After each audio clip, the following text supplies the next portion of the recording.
السلام علیکم ورحمۃ اللہ وبرکاتہ۔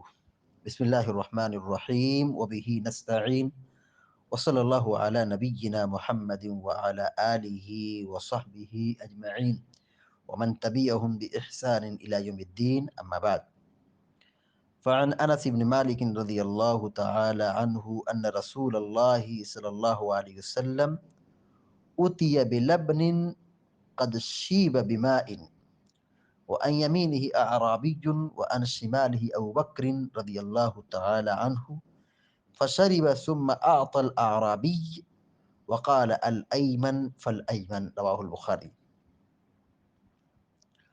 ابھی آپ کے سامنے بخاری شریف کی ایک روایت کو پیش کیا گیا ہے۔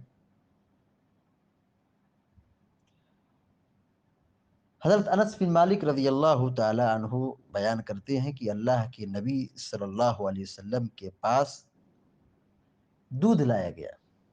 اتیا بلبن قد شیب بماء، دودھ لایا گیا اور دودھ میں پانی ڈال دیا گیا۔ تو پینے کے لیے، گھر کے استعمال کے لیے یا اپنے پینے کے لیے آدمی پانی کا استعمال کر سکتا ہے، لیکن بیچنے کے لیے، یعنی اگر دودھ فروخت کر رہا ہے، دے رہا ہے، بیچ رہا ہے اور قیمت لے رہا ہے، تب اس میں پانی ملا رہا ہے تو یہ جائز نہیں ہے۔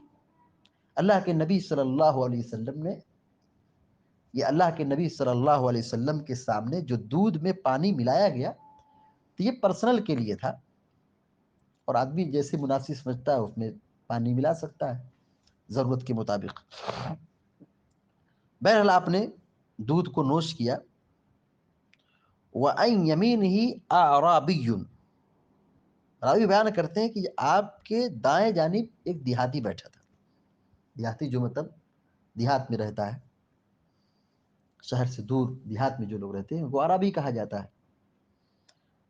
وَعَنْ شِمَالِهِ أَبُو بَكْرَ، اور آپ کے بائیں جانب ابوبکر صدیق رضی اللہ تعالیٰ عنہ بیٹھے تھے۔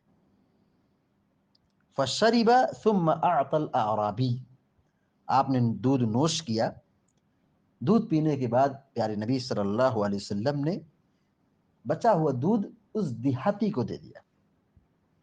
اس دیہاتی کو کیوں دیا؟ کیونکہ وہ دائیں طرف بیٹھے ہوئے تھے، جبکہ وہ افضل نہیں تھے۔ افضل کون ہے امت کے؟ ابوبکر صدیق رضی اللہ تعالیٰ عنہ۔ ان کو نہیں دیا، وہ بزرگ ہیں، ان کی اسلام کی راہ میں بڑی قربانیاں ہیں، بڑی خدمات ہیں، عمر دراز ہیں، اور مزید یہ کہ ان کا اللہ رب العالمین کے ہاں بڑا مقام ہے، ان کی بڑی فضیلت ہے، بڑا اعلیٰ درجہ اللہ نے ان کا دنیا و آخرت میں تیار کیا ہے، لیکن ان کو آپ نے اپنا جوٹھا نہیں دیا، بچا ہوا دودھ نہیں دیا۔ کن کو دیا؟ ثم اعطى الاعرابی، اس دیہاتی کو آپ نے دودھ دے دیا۔ وقال الایمن فالایمن، پھر آپ صلی اللہ علیہ وسلم نے کہا دائیں طرف سے، یعنی کسی کو دینا ہو، کسی کو کھلانا اور پلانا ہو، دینا ہو مجلس میں، تو اس بات کا خیال رکھنا چاہیے کہ تقسیم میں دائیں طرف سے شروع کیا جائے گا۔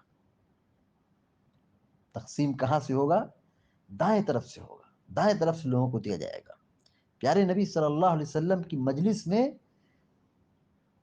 ایک دیہاتی تھے دائیں طرف، اور بائیں طرف ابوبکر صدیق رضی اللہ تعالیٰ عنہ تھے۔ آپ نے ابوبکر صدیق رضی اللہ تعالیٰ عنہ کو نہیں دیا، بلکہ آپ نے دیہاتی کو دیا۔ اس سے یہ تعلیم ملتی ہے، نصیحت ملتی ہے کہ تقسیم کرنے میں دائیں طرف کا خیال رکھنا یہ سنت ہے، پیارے نبی صلی اللہ علیہ وسلم کا طریقہ ہے۔ اللہ رب العالمین سے ہم دعا کرتے ہیں کہ اللہ تعالی ہم سب کو تقسیم میں سنت مصطفیٰ کو زندہ رکھنے کی توفیق عطا فرمائے، اور ہم سب کو دنیا میں جب تک زندہ رکھے ایمان اور توحید پر قائم رکھے، آمین رب العالمین۔ اقول قولی هذا واستغفر الله لي ولكم ولسائر المسلمين فاستغفروه انه الغفور الرحيم، وصلى الله على نبينا محمد وسلم تسليما كثيرا، والسلام عليكم ورحمة الله وبركاته۔